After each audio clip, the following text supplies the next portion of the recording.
রোববার অস্ট্রেলিয়ার সিডনির প্রাণকেন্দ্রে দেখা গেছে বিরল এক দৃশ্য।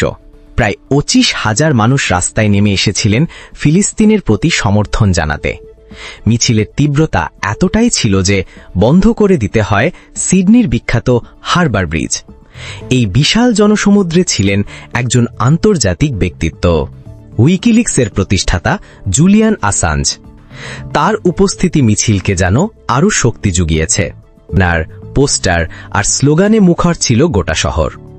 অন্যদিকে একই দিন জেরুজালেমে নতুন করে উত্তেজনা সৃষ্টি করেন ইসরায়েলের জাতীয় নিরাপত্তা মন্ত্রী ইটামার বেন গাভির। তিনি সরাসরি ঘোষণা করেন গাজা দখল করে সেখানে ইসরায়েলের পূর্ণ সার্বভৌমত্ব প্রতিষ্ঠা করা হবে। এই মন্তব্য তিনি করেন জেরুজালেমের একটি বিতর্কিত এলাকায় একটি অনুষ্ঠানে যোগ দিয়ে।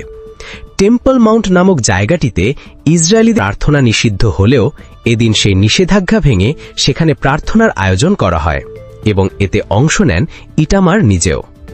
তিনি এর আগেও গাজা দখলের হুমকি দিয়েছেন এবং এবার আবারও সেই হুমকি বাস্তবায়নের বার্তা দিলেন। ইটামার একজন অতি দক্ষিণপন্থী নেতা, যিনি হেব্রনের একটি বিতর্কিত এলাকায় নিজেই বসবাস করেন এবং সেখানে ইসরায়েলিদের বসতি স্থাপনে সক্রিয় ভূমিকা পালন করে যাচ্ছেন। এই দুই ঘটনায় প্রমাণ করে একদিকে বিশ্বজুড়ে ফিলিস্তিনের প্রতি সহানুভূতি বাড়ছে, আর অন্যদিকে ইসরায়েলি নেতাদের আগ্রাসী মনোভাব নতুন করে উদ্বেগ বাড়াচ্ছে আন্তর্জাতিক মহলে।